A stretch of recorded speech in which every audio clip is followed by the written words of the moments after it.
Hola chicos, bienvenidos a una nueva clase del CRP Estudios Liberales.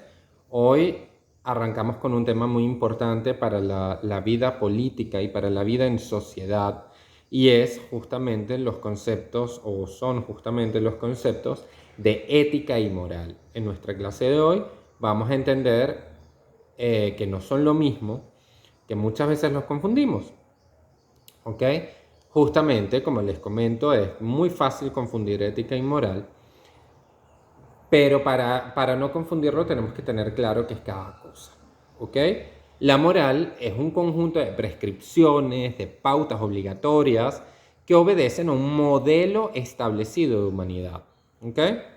La ética, en cambio, se distingue de la moral, para empezar, por no atenerse para nada a una imagen de hombre como ideal de un grupo social determinado. ¿Ok? De hecho, el tránsito de la moral a la ética implica un cambio de nivel reflexivo. Se trata de una reflexión filosófica acerca de la moral que solo de forma mediata podrá orientar al ser humano en sus conductas. ¿Ok? La ética tiene que habérselas con un hecho peculiar e irreductible. ¿Ok? Que es el hecho de que nuestro mundo humano resulte incomprensible si elimináramos esa dimensión a la que llamamos moral. La ética, a diferencia de la moral, tiene que ocuparse no de un modelo moral, sino de la moral como tal, sin limitarse a una moral determinada. ¿Ok? O sea, no a un grupo específico, a la moral de un grupo específico determinado, sino al concepto más amplio de moral. La reflexión ética constituye un metalenguaje filosófico con respecto al lenguaje moral, y por lo tanto no es objeto de la ética aumentar el número de prescripciones morales. ¿Ok? No es objeto de la ética generar elementos mayores campos o mayores números de vicios o de elementos morales. ¿Ok? Tampoco es su objetivo introducir nuevos contenidos morales, sino proporcionar aquel procedimiento lógico que permita discernir cuando un contenido conviene a la forma moral, justificar racionalmente las pretensiones formales de la moralidad mediante juicios que solo la realidad moral descubre. Es la tarea que confiere a la ética un lugar entre los saberes, obviamente como saber autónomo. ¿Okay? Sin embargo, que la ética no tenga por objeto dar prescripciones morales no implica que los conceptos mediante los cuales concibe su objeto formen juicios carentes de sentido. El concepto del hombre como fin en sí mismo no es prescriptivo, sino canónico. Consiste en una afirmación de la realidad. Es un canon de conducta para quienes quieran ser fieles a su propia humanidad. ¿Ok? Y aquí entramos con conceptos de ética trascendental de Kant. ¿Ok? La tarea de la ética consiste en establecer la razón suficiente de la moralidad, es decir, su funcionamiento, su fundamento a la luz de los fines. Por ello es necesaria su inserción en la filosofía. El quehacer ético consiste entonces en acoger al mundo moral en su especificidad y en dar reflexivamente razón de él, con objeto de que los hombres crezcan en saber acerca de sí mismos y por tanto crezcan en base a la libertad. ¿Ok? La conciencia que nuestra época tiene de moralidad no es unitaria. ¿Ok?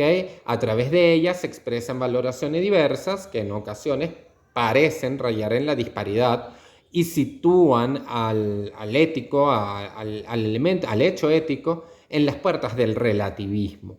¿Ok?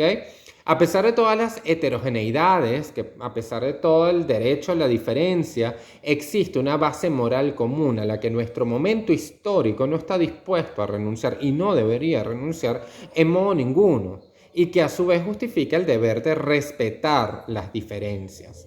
¿Ok? A la altura de nuestro tiempo, la base de la cultura, que se va extendiendo de una forma imparable hasta el punto de poder considerarse como sustento universal para legitimar y deslegitimar instituciones nacionales e internacionales, es el reconocimiento de la dignidad del hombre y sus derechos, Por favor, nuevamente repito, cuando hablo del derecho y de la dignidad del hombre, me refiero al hombre como especie y no como género. El interés por el bien de los hombres concretos es el motor objetivo de la ética. Ha ido expresándose incluso de diferentes modos. Dos preguntas se han desvelado a la ética, ¿ok? ¿Qué podemos hacer para ser felices? ¿Ok? ¿Qué debemos hacer para que cada hombre pueda alcanzar la felicidad o su felicidad? Hoy en día el eje de la reflexión ética se ha desplazado totalmente, conjugando la felicidad y el deber por medio del diálogo. ¿Ok? Y por eso les comento, les imploro y les exijo que en cada debate que tengamos, lo hagamos a través del diálogo. Aunque el elemento vital de la moralidad sigue siendo la autonomía, habida cuenta que es el principio que permite a cada hombre designar su proyecto de vida. ¿Ok? Tal autonomía no se entiende ya como ejercida por individuos aislados. ¿Ok? Y esto lo tenemos que tener claros, sino como realizable a través de diálogos intersubjetivos. ¿Ok? Es decir, a través de la interconexión entre diferentes sujetos. Ahora bien, justamente como les comenté, en la época actual que vivimos no hay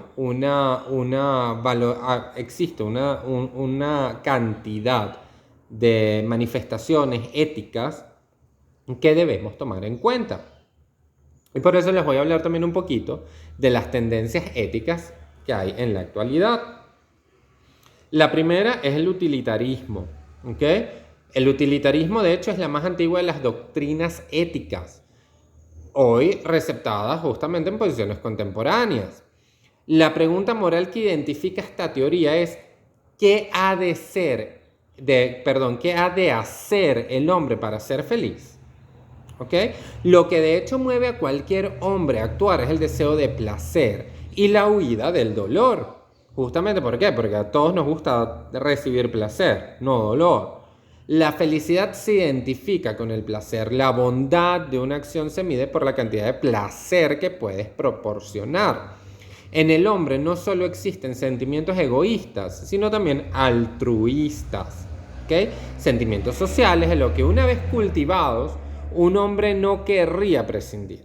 ¿Okay? Una vez que nosotros tenemos estos conceptos altruistas, estos sentimientos sociales, los tenemos arraigados, una vez que los aceptamos y los arraigamos, no queremos deshacernos de ellos. Y que le muestran al hombre que el fin último no es el placer individual, sino el placer social. ¿Ok? Yo no puedo ser feliz si mi entorno no es feliz. Así de sencillo. ¿Ok? Tenemos otra corriente ética que tiene que ver con el marxismo-leninismo, y es justamente se trata de conciliar la conducta del individuo con los intereses de todo social, de todo ente social, como necesidad de superar la contradicción entre los intereses del individuo y del todo. ¿Ok?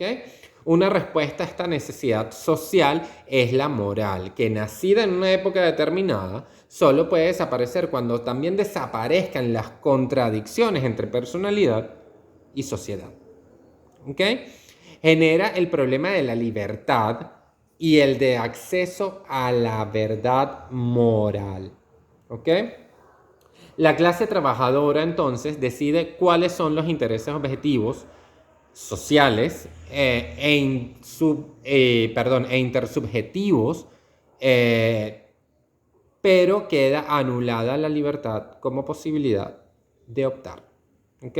Porque tu libertad no puede poner en riesgo la libertad social. ¿Ok? Por eso mosca con estas cosas. Otra corriente ética importante en nuestra época contemporánea es la ética dialógica o ética del discurso. ¿Okay?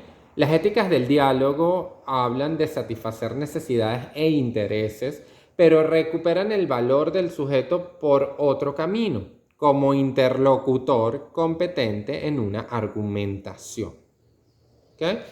Fíjense justamente por qué ética dialógica, porque gira en torno al diálogo. Las necesidades e intereses de los hombres constituyen el contenido de la moral. ¿Cómo decidir moralmente qué intereses deben ser satisfechos prioritariamente? ¿Cuál es el criterio que determina si una decisión al respecto es moralmente correcta? Las éticas dialógicas consideran que son los sujetos humanos quienes tienen que configurar la objetividad moral. La objetividad de una decisión moral no consiste, según esta teoría, en la decisión objetivista por parte de un grupo de expertos, sino en la decisión intersubjetiva de cuántos se encuentran afectados por ella. ¿Ok? Por último, aunque hay muchas más, tampoco los quiero abrumar, les dejo otra corriente que es la ética de la liberación, que puede resultar bastante interesante. Se basa justamente tanto en la experiencia como en la concreción. ¿Ok? Se adaptan los principios de las restantes escuelas éticas y se entiende que sin principios éticos como el carácter de fin y no de medio, la persona, o sea, el ente, la necesidad de poner fin a las relaciones en las cuales el hombre resulta humillado y esclavizado. Y si no se admite que son precisamente los afectados por una norma quienes en forma consensuada se encuentran legitimados para decidir, entonces no podemos considerar éticos principios que precisamente tienen que ver con la liberación de comunidades sometidas a bien reconocer la dignidad por excelencia del otro. ¿Ok? Entonces tenemos que tomar en cuenta que para la ética de liberación lo importante, lo principal es la libertad. La libertad de acción, la libertad de pensamiento, la libertad de concreción de sus objetivos, la libertad de concreción de la búsqueda de su felicidad. Y esta no puede estar subyugada por la libertad social. ¿Por qué? Porque si la libertad social impide mi libertad individual, entonces no hay libertad. ¿Me explico? O sea, no hay una libertad social que implica la subyugación de una persona. Y de eso se trata un poco la ética de la liberación. De hecho, un importante filósofo, Immanuel Kant, tiene una frase que para mí es importantísima a la hora de hablar sobre ética. Y es, trata a las personas como un fin, nunca como un medio para alcanzar un fin. ¿Ok? Esto es bonito porque con esto retomamos en nuestras primeras clases conceptos de un filósofo más contemporáneo que Kant, que fue Xavier Zubiri, que nos hablaba de la descosificación de las personas. Cuando nosotros vemos a las personas como un fin y no como el medio para un fin, dejamos de las descosificamos. Dejamos de verlas como una cosa, como un objeto. ¿Ok? Para esta semana quiero que empiecen a leer, nos vamos a tardar un par de semanas en leerlas, no mucho, una obra de, para mí, uno de los filósofos contemporáneos vivos, más importantes y más sabrosos a la hora de leer, sobre todo para un estudiante. ¿Ok? Y es Fernando Savater, a quien admiro muchísimo, no solo como filósofo, sino como político. Él ha formado parte de grupos, no partidos políticos, pero sí agrupaciones políticas que buscan la libertad y la democracia. ¿Okay? En España, es un filósofo español. Y esta semana entonces vamos a comenzar a leer una de sus obras clásicas, que es Ética para Amador. Él tiene una serie de libros que terminan en para Amador. Tenemos Ética para Amador, Política para Amador, etc. ¿Por qué Amador? Porque ese es el nombre de su hijo. Y sus libros los escribió como una forma de explicarles estos conceptos. ¿Ok? Entonces, nada, voy a guindar en academia, Ética para Amador. Me disculpan que me haya apasionado tanto dándoles esta clase, pero es que realmente ética para mí es un tema vital. Es un tema con el que incluso debimos haber arrancado, porque a través de la ética se arranca. Sin ética y sin moral no tenemos una sociedad, que no podemos funcionar como sociedad. Y sin tener claro nuestros conceptos de ética, no podemos alcanzar nuestra libertad. ¿Ok? Así que, mis niños, Dios me los bendiga hoy y siempre. Por favor, vean el video y aparte, bueno, si ya llegaron a esta etapa es porque vieron el video. Voy a guindar entonces Ética para Amador en academia para que todos puedan disfrutar de ese libro que es espectacular y con el que ustedes pueden entender mucho más conceptos de ética y se puedan manejar mejor en un modelo de Naciones Unidas, pero no solo en un modelo de Naciones Unidas, sino se puedan manejar mejor en sus vidas. Créanme que es de estos libros que casi que lo vendo como un libro de autoayuda, porque es un libro que les puede cambiar la vida. ¿Okay? Es un libro en el que van a entender muchas cosas. Nada, los amo. Dios me los bendiga. Bye.